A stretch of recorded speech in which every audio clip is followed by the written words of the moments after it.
Vira e mexe a gente fala por aqui que amar dá trabalho, né? Mas que trabalho é esse exatamente?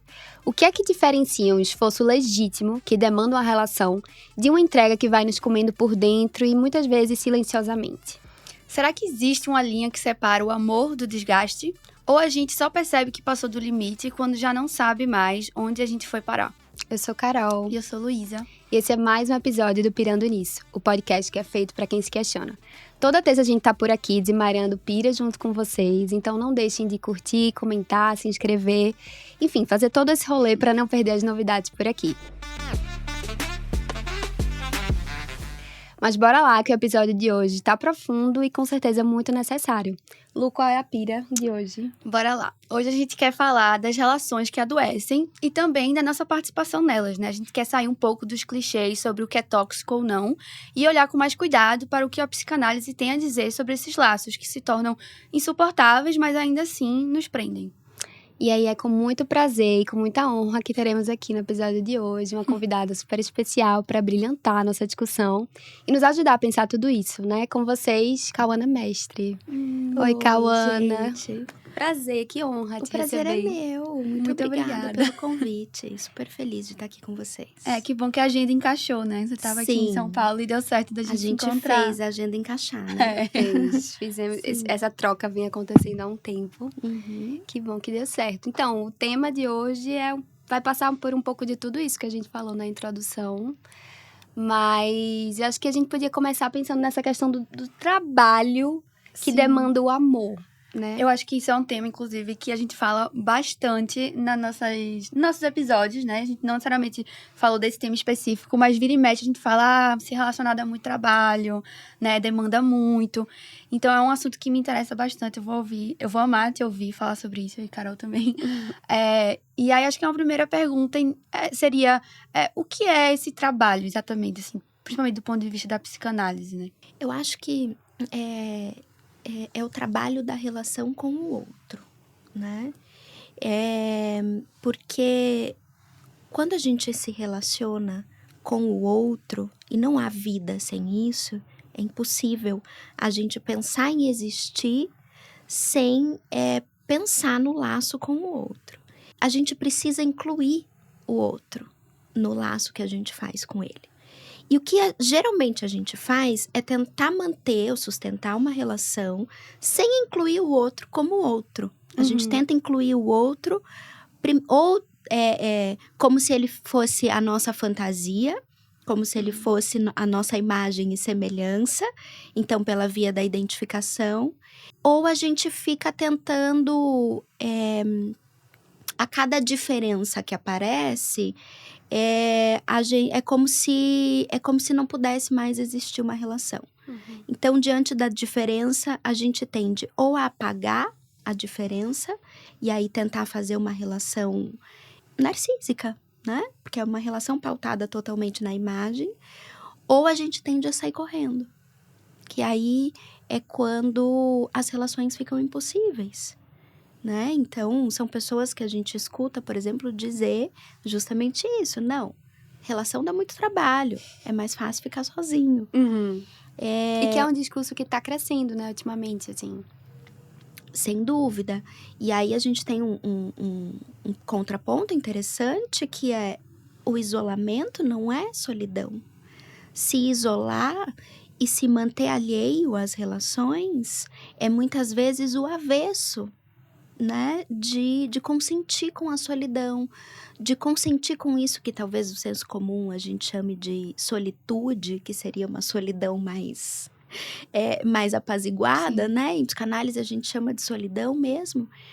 Vejam, quando a gente está dentro de uma relação, a gente está com o outro, mas o que vai se percebendo é que também a gente está sempre sozinho. A gente nasce e morre sozinho. Então, da solidão não tem como a gente se livrar. Ou a gente consente com ela e compartilha algo da nossa existência com os outros, ou, vou citar o Lacan aqui, o pior. Ou é o pior. Ou a gente vai se isolar, ou a gente vai se relacionar com o outro como se o outro fosse uma extensão de nós. Sim. E aí, a partir disso, assim, também essa questão que você traz, né, do isolamento. Hoje a gente escuta muito o discurso do amor próprio, que tá bem em alta, assim, esse termo as pessoas têm usado. A gente também já fez um episódio Sim. falando um pouco sobre isso. E que as pessoas têm confundido um pouco essas duas coisas, no sentido de esse trabalho, talvez, né, que demande as relações, que a vida demanda, muitas vezes. As pessoas têm colocado nessa conta do eu não preciso de ninguém, eu vou fazer esse trabalho por mim, e que é um trabalho cheio de demandas, né? Você tem que fazer isso, você tem que fazer aquilo, você tem que obter tal coisa, você tem que, sei lá, essa cultura até wellness que a gente vê hoje em dia, né? De você tem que trabalhar para se amar, mas a gente tem visto cada vez mais as pessoas isoladas nesse sentido, assim, também, né? Não se pondo na relação com a falta, que muitas vezes é a relação com o outro, né? Sim, e aí é a armadilha do amor próprio como estratégia para não querer saber nada de si, que é uma extensão da armadilha da relação tóxica.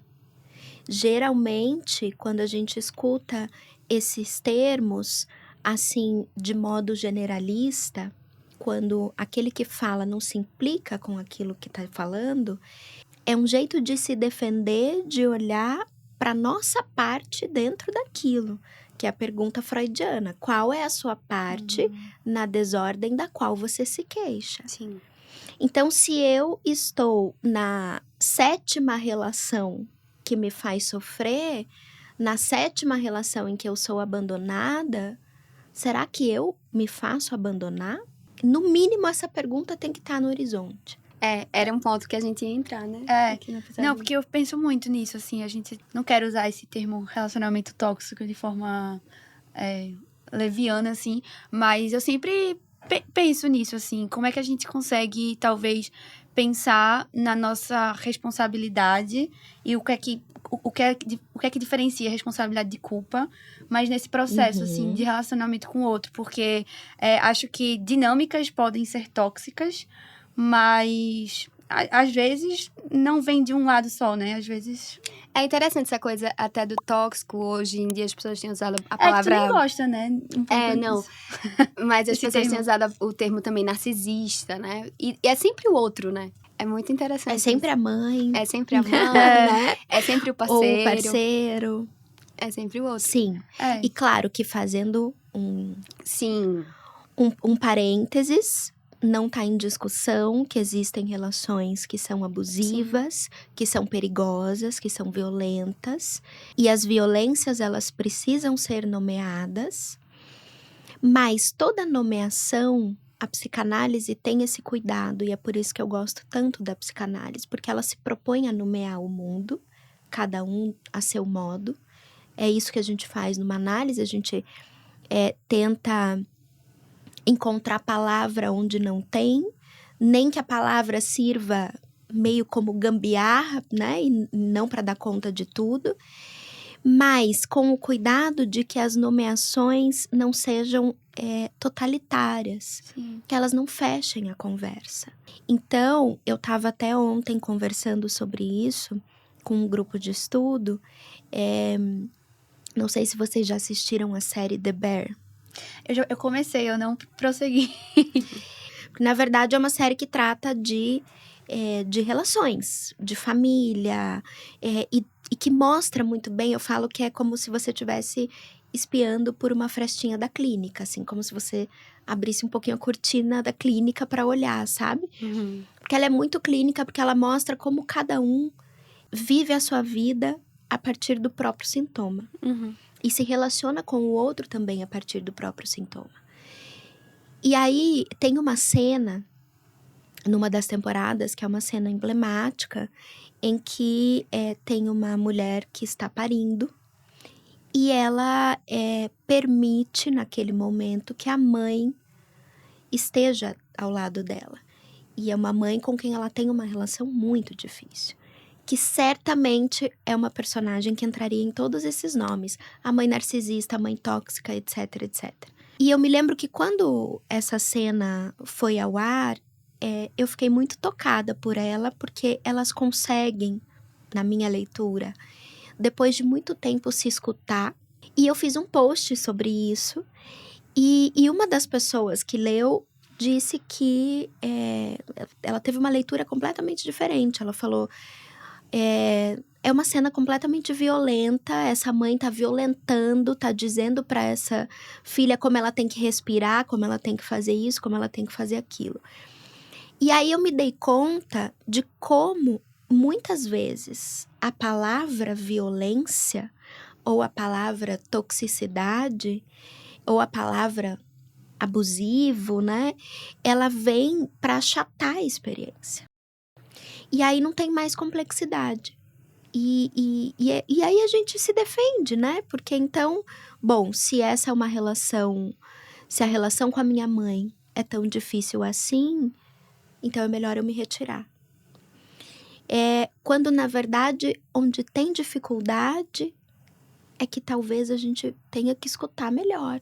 Essa é o fundamento da psicanálise. A psicanálise, em tempos perfeitos, ela não tem serventia nenhuma. A psicanálise vive da crise. Então, onde tem uma crise, é aí que a gente precisa mergulhar. Sim, se propor a ouvir, né? Se propor Sim. a olhar para além. Quando você fala isso, que é o pano de fundo, né? Se olhar para além daquilo que aparece na imagem, né? E assim, isso que você traz desses termos, né, que reduzem muito, esvaziam, eu acho, a experiência. Eu acho que claramente é muito importante a gente ficar, talvez, trazendo aqui, né, reforçando de que sim, as violências existem, né, de que existem, sim, vítimas e algozes, né, e de que a gente pode, sim, estar passando por uma relação abusiva, né? Mas o que eu acho que a gente está tentando se propor a refletir é que hoje em dia, por exemplo, eu vejo muito sinais de que você está numa relação abusiva, né? Checklists. Então, as pessoas tendem a se apegar a isso, né? Isso aqui é um sinal muito claro, isso aqui é isso aqui. Os red flags, né? Também. Red flags, esse tipo de coisa. E as pessoas tendem a olhar para isso e resumirem a experiência a isso, né? Então, se eu vivi isso, se tal pessoa que eu tava me relacionando, né, falou tal coisa, teve esse tal sinal aqui, então eu vivi uma relação abusiva, então é disso que se trata e próximo. E aí eu acho que é muito importante esse questionamento, né, que, enfim, que é algo que Freud já falou lá atrás, né, qual é a nossa participação na desordem da qual a gente se queixa, que tem algo de uma repetição aí que é importante de ser questionada minimamente, né, olhada. E talvez algo de um gozo, eu acho que a gente pode falar um pouco sobre isso também, né, de onde é que entra talvez aí o nosso sintoma, como a gente se coloca no mundo e como a gente se coloca na relação com o outro. Justamente, quando você fala próximo, é esse movimento de que venha o próximo como se o problema estivesse exclusivamente no outro. E aí a gente troca de parceiro, mas não troca de parceria. Uhum. E às vezes não é fácil escutar essa repetição, porque muitas vezes a lógica da parceria se mantém, mas muitas coisas nela se invertem. Então, sei lá, para dar um exemplo assim, pensando, se eu sempre me relacionei com homens que são dominadores, que são controladores, e aí de repente eu começo a me relacionar com uma pessoa que não tem esse perfil, mas aí eu passo a controlar. Uhum. E às vezes é estranhar, né? Sair, talvez, da dinâmica de estar me relacionando com alguém que é dominador, e aí tô com alguém que não é tão dominador assim. Aí é um relacionamento mais tedioso, É talvez. morno. É morno. Se coloca, parece ter um estranhamento e um certo desgosto mesmo, assim, né? Pela coisa. Claro, porque se de algum modo você repete aquele tipo de parceria, porque tem algo muito sedutor e fascinante ali. Então, vejam como é difícil, porque a gente precisa, não eliminando o nosso sintoma, porque Sim. tem algo ali que diz de quem a gente é, e tem algo que é imprescindível, fazer alguma outra coisa com ele. Então, a gente precisa inventar um outro modo de se relacionar com o outro, que inclua a nossa fantasia, sem que a gente fique refém dessa fantasia. Que eu acho que esse é um dos trabalhos da análise. Sim. É poder É a gente se aprender a se servir dessa fantasia que é a lente pela qual a gente olha o mundo e que não vai mudar. A gente não muda de sintoma, a gente não troca de modalidade de gozo. O modo como eu gozo, ele vai sempre ser esse. Tem até uma frase que eu uma vez escutei alguém dizer, nunca mais esqueci, e essa pessoa disse que era do Lacan e eu nunca encontrei. Então não vou dizer que é do Lacan. Mas é assim, o comilão come muito porque não conhece o gozo da fome. Quer dizer, por que cada um goza do jeito que goza? Ninguém sabe.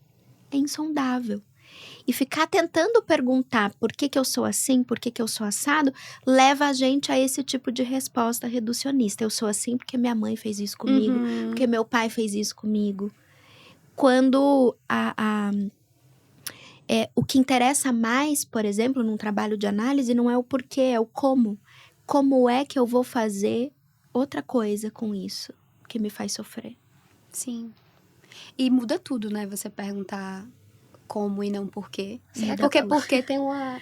Porque o porquê, ele acaba. É por isso. Não tem mais intervenção possível aqui, né? Chegamos, fim, próximo. Voltam. E o como te dá espaço para muitas invenções, né? Mas tu ia falar... Não, o que eu ia falar, que eu não sei se eu tô perguntando como. Acho que eu tô investigando os porquês. Mas os porquês são importantes, sem dúvida. É que a análise convida a gente a ir além, como a Carol falou. Além da resposta que... Então, você põe um ponto final, você termina a frase e acabou. Pra investigar toda essa complexidade, né, que existe. Porque quando a gente pergunta o porquê, a gente ainda tá nesse campo do que o outro fez comigo. Talvez num primeiro tempo, né, de análise. Num primeiro tempo, que é importante, veja, a gente não chega no como sem o porquê. Sim. Quando a gente entra numa análise, é pelo porquê. É porque eu andava meio torto na vida, mas de algum modo eu andava. Essa torturinha ali, sabe? Isso não me impedia de caminhar, mas de repente... Para de funcionar, né? Para de funcionar. Aquela gambiarra que você fez, ela para de funcionar, de sustentar um edifício. E aí a gente vai fazer a pergunta. Mas por quê? E por que eu sofro disso que eu sofro? E num segundo tempo... é que vem o trabalho, que aí talvez a pergunta se estenda um pouquinho, em vez de perguntar por que o outro fez isso comigo, e pode ser sim que o outro tenha feito, o outro foi violento comigo, o outro abusou de mim, não me amou do jeito que eu acho que deveria ter amado, mas será que eu não me perpetuei nesse lugar? Onde é que eu entro na cena, né? Eu fico pensando, assim, que você falou muito disso, pelo que você falou, né? Eu sinto que numa relação é muito questão de ajuste. Você aprendendo a lidar com o outro e o outro aprendendo a lidar com você. Cada um tem suas particularidades, seu jeito de gozo, enfim. E aí, pra mim, me angustia muito tentar entender qual é o limite, assim, do quanto eu insisto numa relação, do quanto eu coloco esforço naquilo, né, no quanto eu quero permanecer ali, e se tem um limite para isso, porque eu fico pensando, o que é um esforço legítimo e em que momento pode virar algo destrutivo, sabe?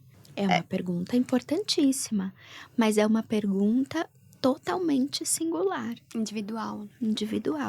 Não tem uma regra clara, né? Não tem.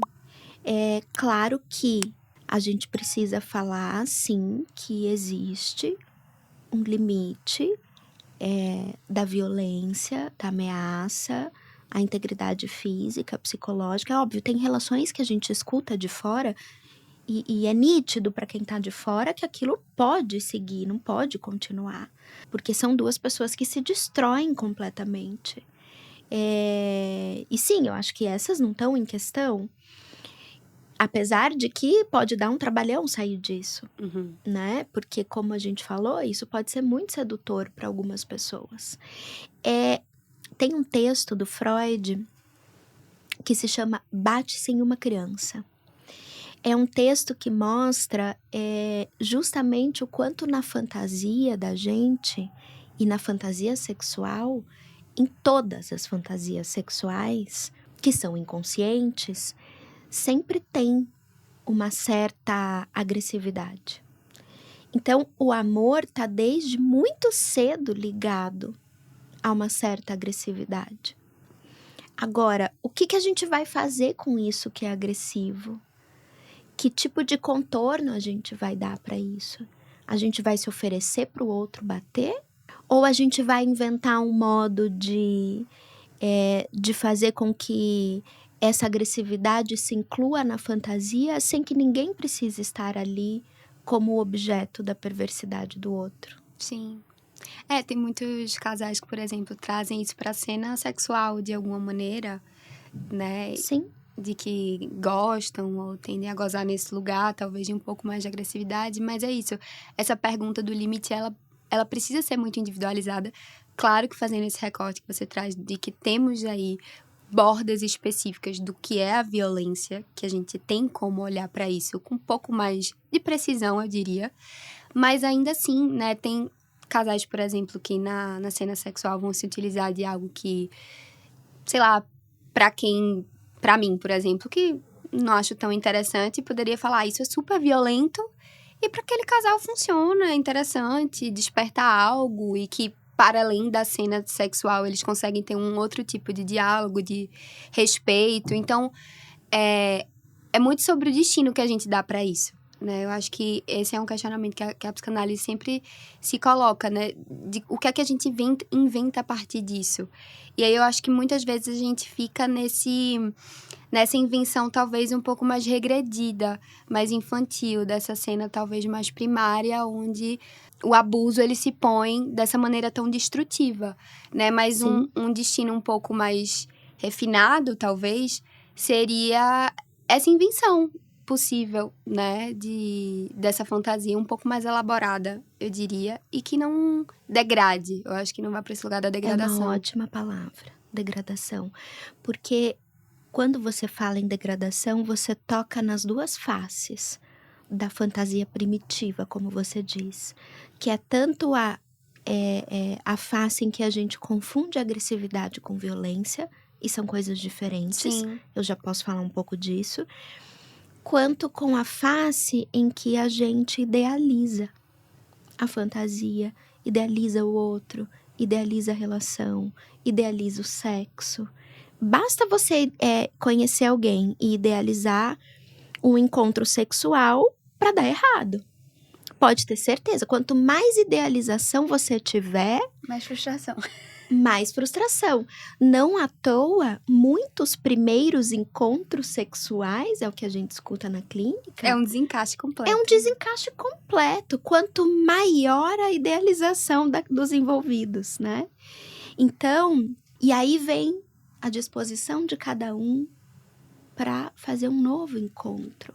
Um encontro que inclua a diferença, que dissolva o ideal, porque onde tem ideal não tem vivacidade. A gente, quando a gente fala de ideal, a gente está no campo do superficial, do imaginário, daquilo que é rígido, consistente, que não tem maleabilidade. E nas relações não tem como a gente funcionar assim. Então, para fazer esse adendo que eu acho importante, violência e agressividade não são a mesma coisa. Tem uma carta do Freud, ele se corresponde com o Einstein, ali no comecinho dos anos 30, e eles estão falando sobre a guerra. E o Einstein pergunta para o Freud, por que existe essa agressividade no ser humano? Por que o ser humano tende a fazer guerra? E aí o Freud responde explicando para ele a teoria das pulsões, pulsão de vida, pulsão de morte, Eros e Thanatos, pulsão erótica e pulsão de morte. E uma das coisas que ele diz, que eu acho que é muito bonito, ele fala assim, mesmo a pulsão erótica, a pulsão de vida, mesmo o traço mais amoroso e generoso e, como é que eu vou dizer assim, e de boa índole, digamos, ele vai precisar contar com a ferocidade da pulsão de morte se ele quiser firmar o seu propósito. Então, amor e agressividade não são avessos. Porque a agressividade, ela é um motor. Sim. Não há subjetividade sem agressividade. Quando você vê uma criança de meses no colo da mãe, ela primeiro vai dar um beijo e depois ela vai morder. E as duas coisas são amor. Mas aí o que a gente faz? A gente dá uma civilizada nisso, né? Morder não, porque quando você me morde, você me machuca. Então a gente domestica um pouco dessa agressividade. E talvez um pouquinho dessa domesticação possa cair no encontro sexual. E isso pode ser interessante. Mas percebem que não tem nada a ver com violência? Sim. Pra gente nem falar da questão óbvia do consentimento. É preciso que os dois consintam com aquele encontro. E para que a gente consinta com o encontro sexual, amoroso, de amizade, de trabalho, qualquer coisa, a gente precisa estar minimamente consciente da nossa parte naquilo. E essa coisa do limite, como a gente falou, ela é muito individual, mas ao mesmo tempo, será que tem um ponto que a gente possa esbarrar e que seja definidor, talvez, e que possa, de alguma maneira, fazer com que a gente encontre com algo nosso que está sendo ultrapassado e que eu acho que entra um pouco nesse ponto da devastação, assim, de até onde a gente se permite ser devastado por uma relação, sabe? Será que existe esse ponto? Mas enquanto você falava, eu fiquei pensando que tem algo que é estrutural. A devastação é estrutural. Então tem algo um pouco insondável, Lacan vai chamar de a insondável decisão do ser. Uhum. Por que algumas pessoas que sofrem a mesma violência que outras, Sim, não se curvam? E algumas não conseguem não se curvar diante da violência. Por que algumas pessoas com o mesmo diagnóstico se tratam e conseguem encontrar talvez não necessariamente uma cura, mas um caminho e outras não. Então tem uma decisão que é insondável e eu acho que esse contorno que cada um pode dar para o que em si é traumático, para o que na própria história fez marca, para o que devasta, porque a devastação ela é estrutural, mas ela não é a mesma para todo mundo. Não existem dois sintomas exatamente iguais. Esse é outro fundamento da psicanálise que a diferencia completamente do discurso médico e científico, né? Qual é o contorno que cada um pode dar para isso? Qual é a invenção, qual é a nova gambiarra que cada um vai construir para poder dizer, esse é o meu campo minado. Uhum. Até aqui eu vou e depois eu não vou mais. Mas porque se eu for, eu vou cair. Mas será que se sabe antes? Eu acho que esse era o questionamento que eu tava querendo. Depois de trabalhar, né? Se sabe antes, em algum momento, você aprende a saber antes que você tá diante do abismo e que você não precisa pular, mas depois de já ter caído. Uhum. Algumas vezes, né? Não tem como a gente ter um saber a priori. E essa é uma das tragédias, né? Da experiência humana. Tudo que a gente aprende de importante, a gente aprende depois. Né? Um pouco tarde demais. Sim. Mas, por outro lado, isso também é que nos ensina a viver e a fazer experiências diferentes e a cometer outros erros, né? Novos erros. Porque a vida acontece a nossa revelia. Então, você tá caminhando na rua e cai um vaso do teu lado e isso não vai se repetir. E para as coisas que se repetem, a gente pode fazer cada vez uma coisa diferente. E às vezes, diante do sintoma, do gozo, é isso, quando aparece a angústia, quando o real aparece, que é sempre numa contingência, quando cai o vaso do nosso lado e a gente se desespera e nossa fantasia de morte aparece e pega a gente pelo pé, a cada vez é um novo trabalho. Só que não sem você contar com o que você já construiu. Por isso que vai ficando, não sei se vai ficando mais fácil, eu acho que vai ficando mais interessante. Mas essa interessância também... Interessância, né? Nem sei se essa palavra existe. Mas isso que vai ficando mais interessante também demanda trabalho.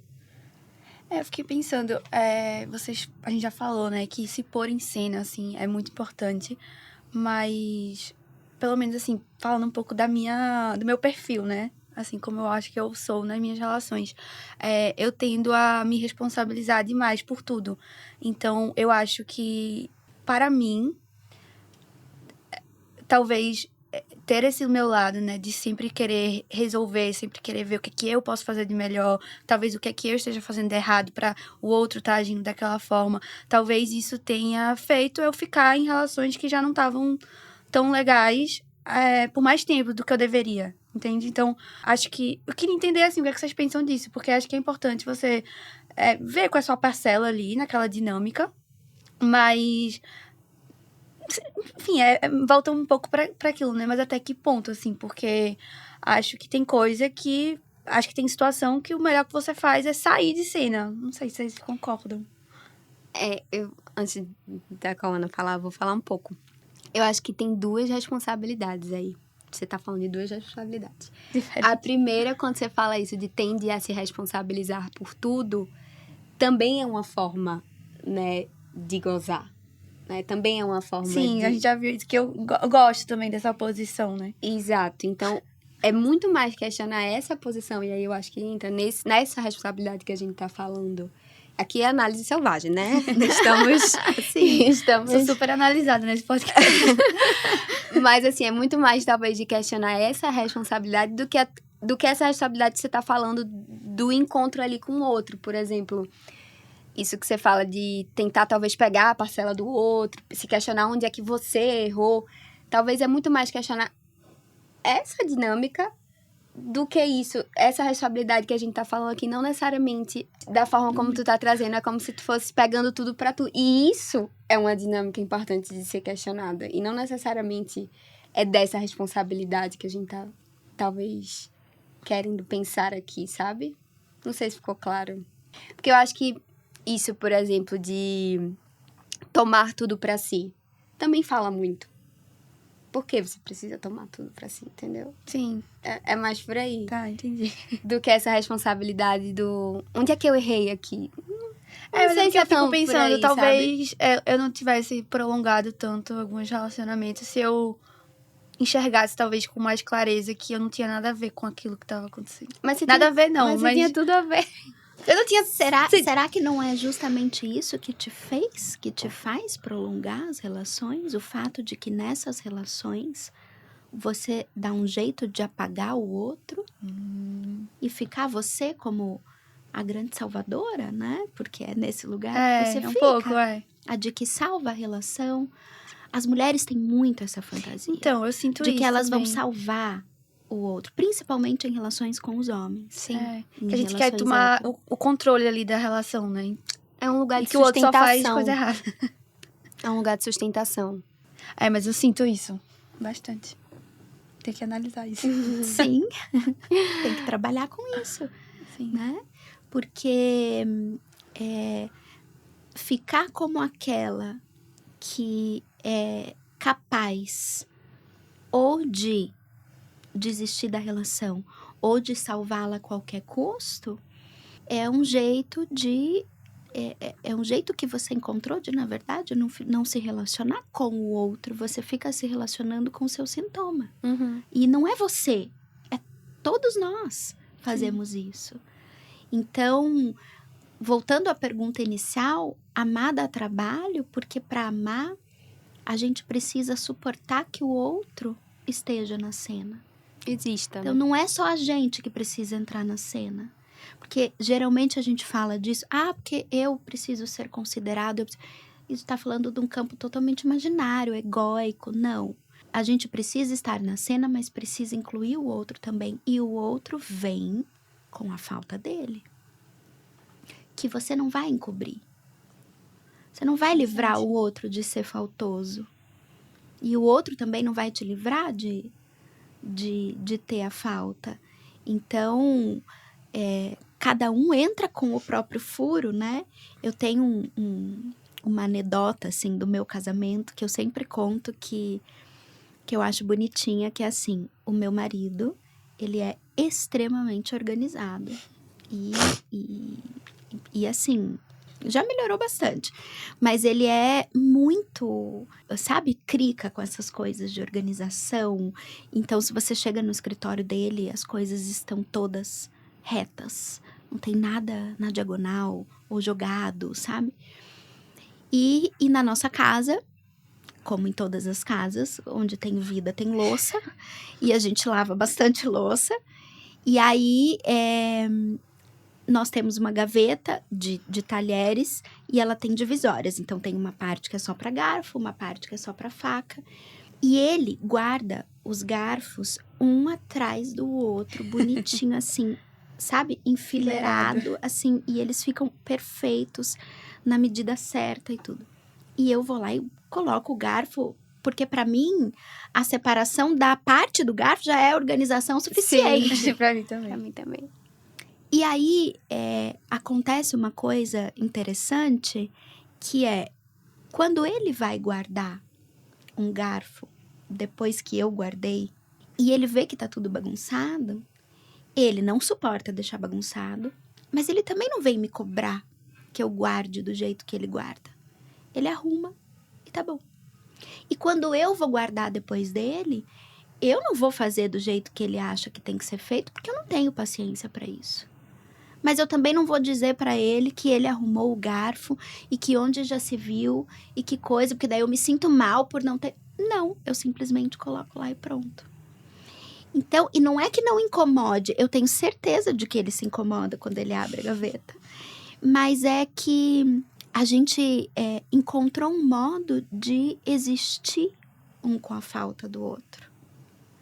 Claro que não é sempre de modo apaziguado, e claro que nas relações sempre vai existir, e tem uma coisa que vocês falaram, que relação é feita de ajuste, sim, mas a gente também precisa aceitar que tem algo que não vai ser ajustado. Uhum. Tem algo da experiência humana, da gente com a gente mesmo, imagina com o outro, que é, por excelência, desajustado, desarmônico, insuportável, e que para isso a gente precisa cada vez fazer uma coisa diferente, um outro trabalho, uma nova invenção para seguir. Eu amei essa sua anedota do teu casamento. Achei muito interessante, porque é algo também que eu vivo no meu, de que... Qual é o custo também, né, da gente ficar querendo... Eu acho que esse é o trabalho que a gente se confunde nas relações. De que sim, tem algo dessa busca por um ajuste, de um encaixe possível, né? Não de um encaixe perfeito, de um encaixe possível. Mas de que tem algo que vai ficar desencaixado, né? E aí eu acho que a gente volta para aquela frase bem emblemática do Lacan, que é que a relação sexual não existe.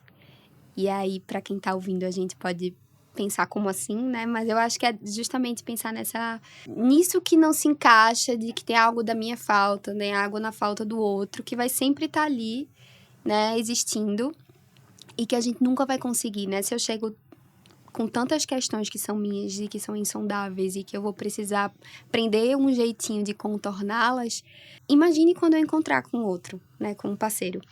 E aí, algo que eu vejo muito, escuto muito na clínica, que a gente falou um pouco anteriormente, é da mulher nessa posição do sustentar e de que... Até esse ideal romântico de fusão, né? De que nós somos um só e somos completos, que eu acho que é onde O amor bíblico, né?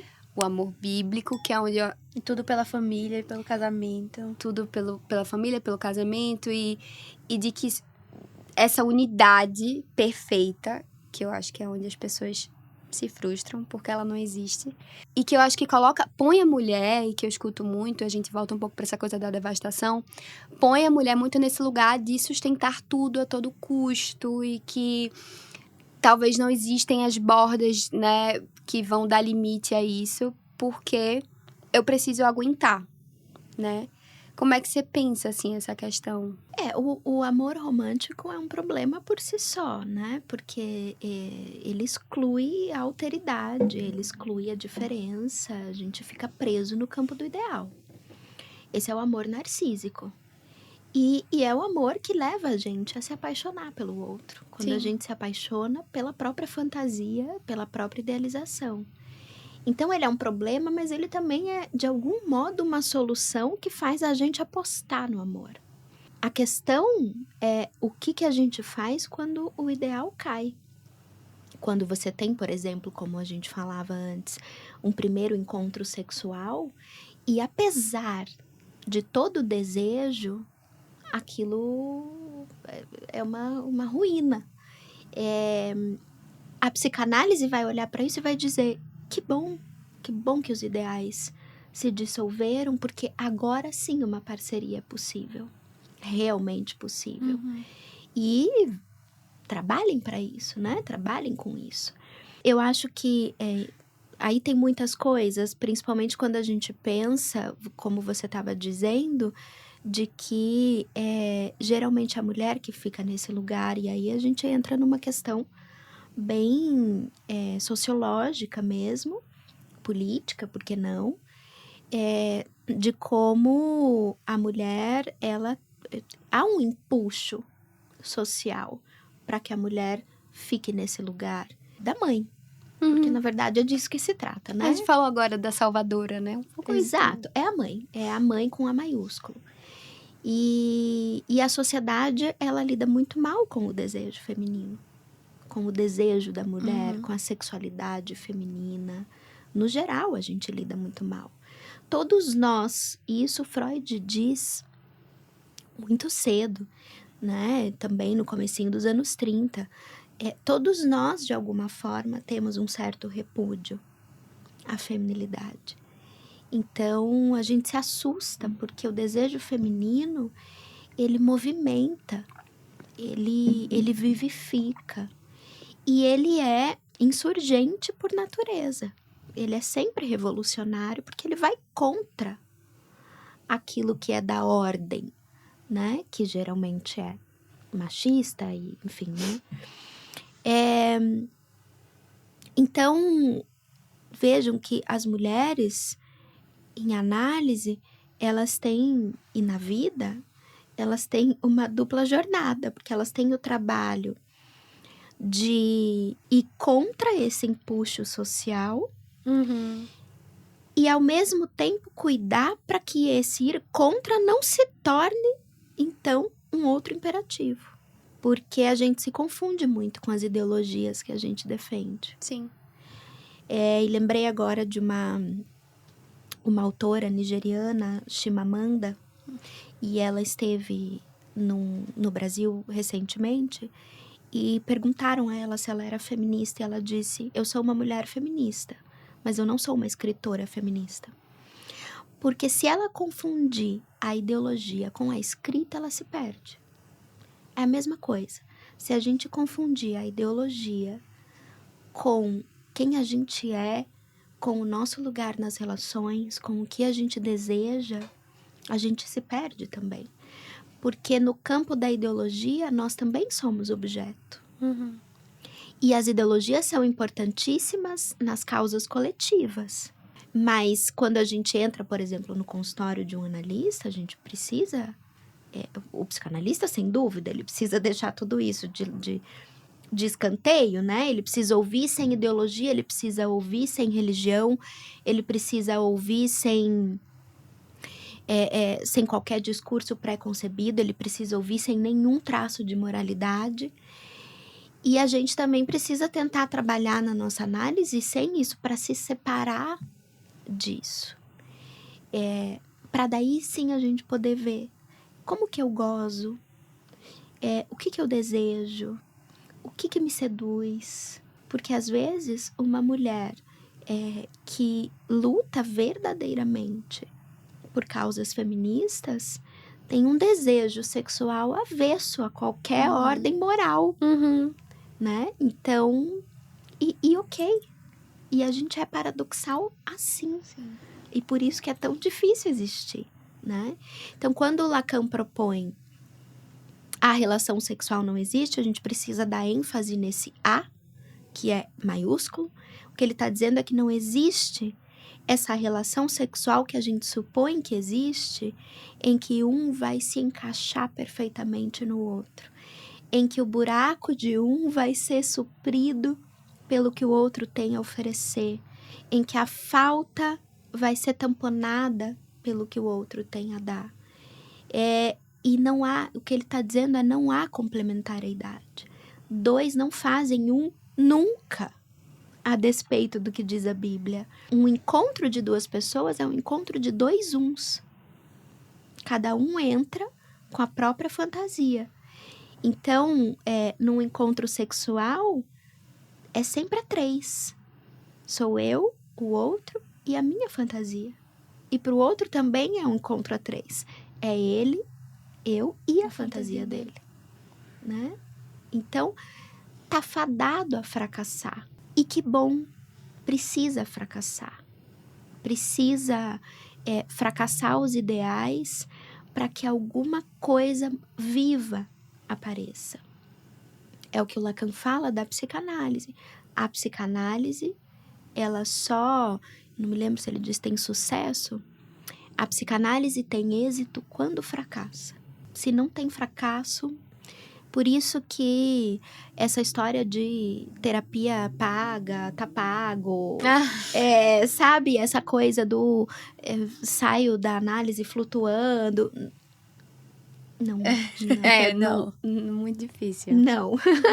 Você não tá fazendo direito. Sim, isso é uma coisa que a gente já falou muito aqui também, né? Mas eu acho que são as garantias, né? O discurso das garantias, que hoje em dia tá cada vez mais em alta, assim, né? Fiz isso, check, tenho minha saúde mental em dia. Não tem como tá, né? Em dia. Mas aí, Cauana, tem tantas coisas que surgem aqui quando a gente entra nesse tema, né? Eu acho que uma das coisas que eu queria falar, nesse pouquinho tempo que temos, você foi falando, me vem a questão da dependência, né? Hoje em dia também se escuta muito isso do ser dependente emocionalmente. É uma relação que se sustenta muito mais na dependência. Mas isso é uma coisa que me põe a pensar muito que eu acho que a psicanálise fala disso, né? A gente, quando se relaciona com o outro, tem algo do outro que vem para dar suporte à nossa existência também. Então, em algum nível, você acha que somos todos dependentes um dos outros? Sim. Eu acho que não tem como existir sem o outro. Eu acho que o outro é o inferno, mas é o céu também. Não tem como... Olha, talvez até tenha, mas vai ser tão desinteressante viver sem o outro. Vai ser tão sem graça. E a gente tem um movimento muito importante atual, né? Inclusive, no Japão há um nome para isso, que agora eu não vou me lembrar, que é um movimento de isolamento total. Então, o Japão hoje contabiliza milhões de jovens que não saem do quarto. E que tudo é trazido, então eles pedem a comida, eles pedem o produto, e não há contato social. A gente tem movimentos, a gente tem pesquisas mundiais que apontam que o jovem hoje, a partir da geração Z, faz 40%, 30% menos sexo do que nas últimas décadas. Então, nós temos um movimento crescente de desvalorização do conflito com o outro, da crise. Eu estava escutando um podcast esses dias e E a entrevistadora pergunta para ele é professor de uma universidade pública, ele é professor de uma escola pública de crianças e adolescentes. E ela pergunta para ele se ele já tinha visto diferença nas crianças e nos adolescentes depois da lei, né, que tira o celular da escola. E ele diz sim. Esses dias eu chorei de emoção porque teve uma briga no pátio. E ele disse, a gente não via uma briga no pátio há muito tempo. E vejam, isso é movimento, isso é humanidade, né? Então, o conflito é parte da existência, ele ensina a gente, ele faz a gente avançar. Não tem como, não existe amor sem conflito. Então, eu acho que sim, eu acho que a gente depende, sim. Na melhor das hipóteses. Agora, se essa dependência vai nos colocar numa posição de objeto ou numa posição de quem a cada dia escolhe e decide estar com o outro, mesmo que seja difícil, mesmo que tenha questões, aí é uma pergunta importante. Sim. Me veio... Agora, eu acho que a gente já entra nas nossas piradicas, mas você falando isso, me veio Normal People. Eu acho que você já falou dele até no seu Instagram. Mas que é um casal que não fica junto. A gente até fez um clube do livro sobre essa leitura. A gente não sabe, né, se eles ficam juntos no futuro. Eu acho que ou não. Eu depois dei uma pesquisada e de fato parece que não. Mas é um casal que, enfim, eles não se sustentam nessa coisa do laço amoroso, né? Mas que tem algo desse suporte para a existência muito importante e interessante que acontece ali, né? Naquela relação. E que eu acho que tem algo muito... Quando a gente pensa nessa questão da violência que a gente falou aqui ao longo do episódio, que a protagonista, né, Marianne, ela tem um histórico de violência, né, muito forte, familiar, e em várias relações que ela se coloca como objeto, né, dejeto muitas vezes do outro. E nesse encontro, eu acho que vai um pouco isso do que a gente falou aqui no episódio. Nesse encontro com o Connell, eles constroem algo diferente disso, eles dão um suporte diferente ali para a existência do outro. Tem algo do limite dele e do limite dela que é explorado de uma outra maneira e que, para quem tá lendo, pode parecer do tipo, mas não deu certo. Mas para mim, foi uma coisa que a gente refletiu até no nosso clube, né? Para mim, deu super certo. Assim, no sentido mais bobo até da palavra, de que eles construíram algo que foi um encaixe possível ali e que, de alguma maneira, surtiu esse efeito. Eu acho que eles inventaram algo naquela relação que surtiu esse efeito de dar sustentação, minimamente, ali naquele período, naquele contexto, um pro outro. E cada um quebrou muitos padrões, assim, né? De repetição, eu acho. De certa forma, por causa do outro também. Exato.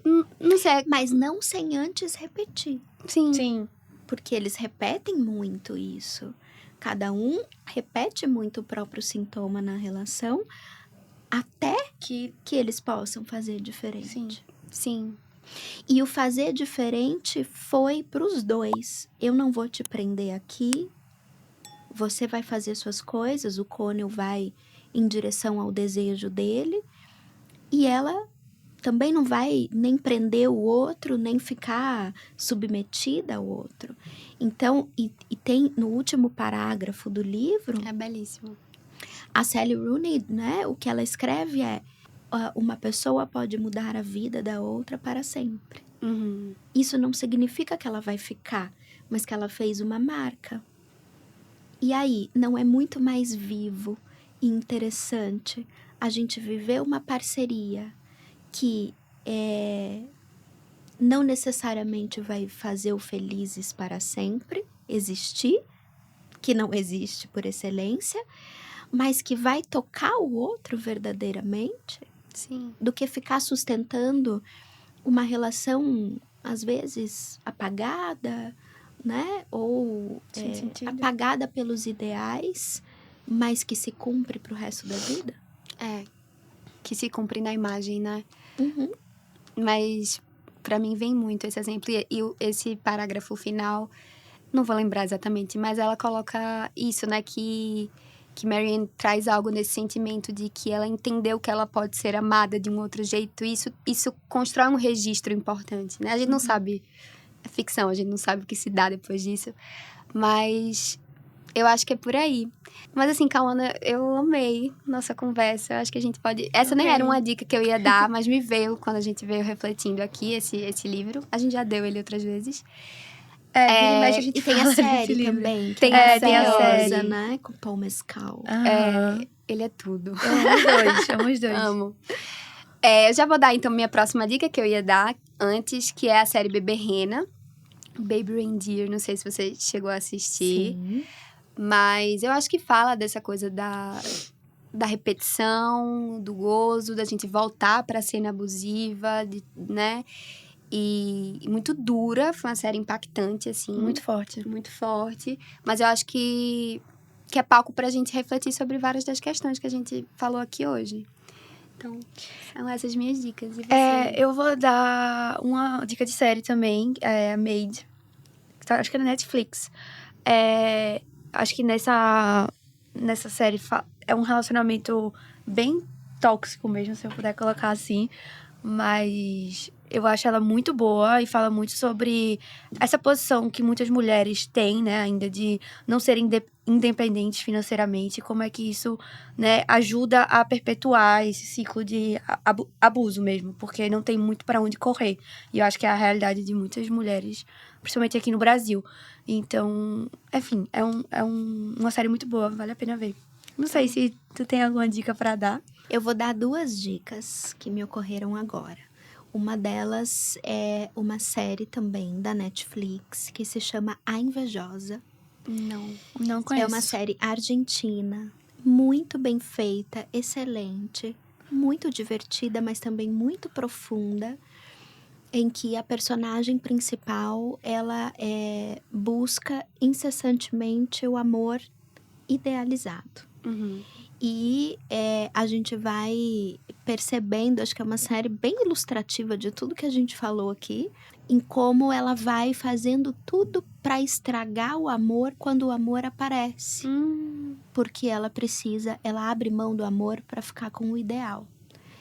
E o detalhe, que é a grande coisa da série, é que ela tem uma psicanalista, que é maravilhosa, que faz intervenções ótimas, é uma psicanalista super lacaniana, e que então a gente vai percebendo, acho que são 3 temporadas, como ela vai podendo fazer alguma outra coisa com esses ideais que ela sustenta. É muito interessante. Nossa, adorei. Amei a ideia. E a outra dica é um pouco mais clássica, bem clássica, que é, acho que um clássico da devastação. É um dos meus livros preferidos, que é O Morro dos Ventos Uivantes. Que é um clássico da devastação amorosa. Que acho que também Nossa, muito bom. ensina bastante. Sim. Quero muito ver a série. Eu vou já procurar. Não conhecia conheço. também. Vocês vão gostar. Mas muito obrigada, eu amei o papo. Fiquei mais caladinha hoje, eu acho, só contemplando o que vocês estavam falando. Tô bem reflexiva. Tô sentindo que eu vou pensar muito hoje sobre tudo que a gente falou. Mas foi uma delícia. Obrigada, Cauana, de novo. Eu que agradeço o convite, foi muito legal mesmo. Parabéns pelo podcast de vocês. Obrigada. Volte sempre, espero que se não em vídeo, em áudio, pra gente falar sobre outras questões, né? O encontro amoroso, o amor, as relações, é um tema inesgotável, assim como a vida. Sem dúvida. Né? É isso mesmo. Mas é isso. Pessoal, muito obrigada. Obrigada, quem acompanhou pessoal. até aqui.